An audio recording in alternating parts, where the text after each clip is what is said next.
Good morning. Welcome to the latest Daily Thought. It's a beautiful morning and I thought I'd come and sit outside on one of our new benches. They're quite nice. Looking forward to these being used a little bit more once we're allowed. Today's reading is from Luke 22 verse 54 through to 62. So if you've got a Bible and you want to follow it, please do so. And if you're watching live, say hello. This is Peter disowning Jesus. Luke 22 verse 54 to 62. Then, seizing him, they led him away and took him into the house of the high priest.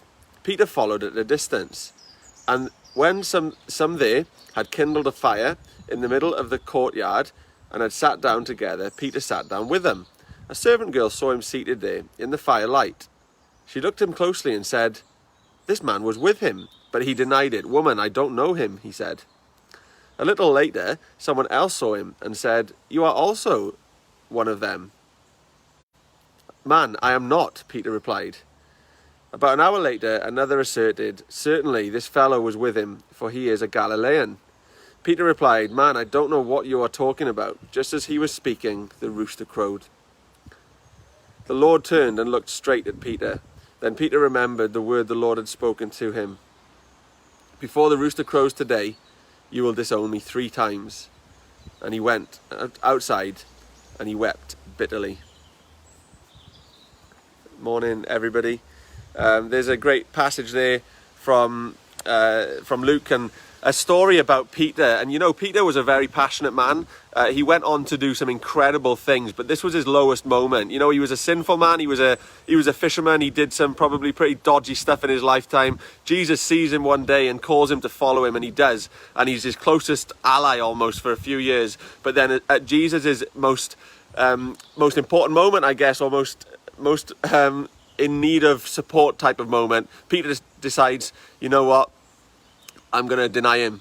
Like, even though Jesus has already told me that I'm going to do this, still Peter does it. And these people accuse him of being with Jesus, and he says, no, actually, that's not true, not at all. And he would have been quite firm with it. He would have probably used some inappropriate language to deny that he did. And just as the rooster crows, you have this incredible moment where Jesus, who's just been arrested, looks across at Peter because he knows what he's done. And can you imagine that moment? Can you imagine how he must have felt?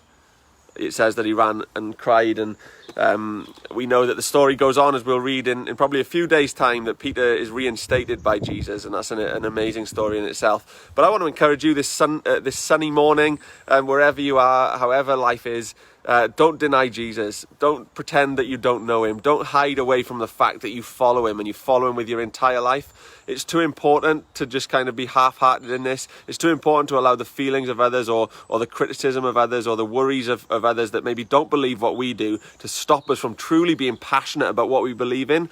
I find that I'm getting, so passionate about the thought that so many people don't know Jesus, and Jesus doesn't need me, but he wants me to share about him. I find that so amazing, and it makes me really passionately want to share the good news of Jesus with as many people as I can. I'm not always great at it. I can honestly say that I don't really hide away from what I believe, but I could probably speak about it more. I could probably share about it more, and I want to do that because, as I say, the stakes are too high. God is good. Jesus, in this moment of what he was about to go through, we know was so bad.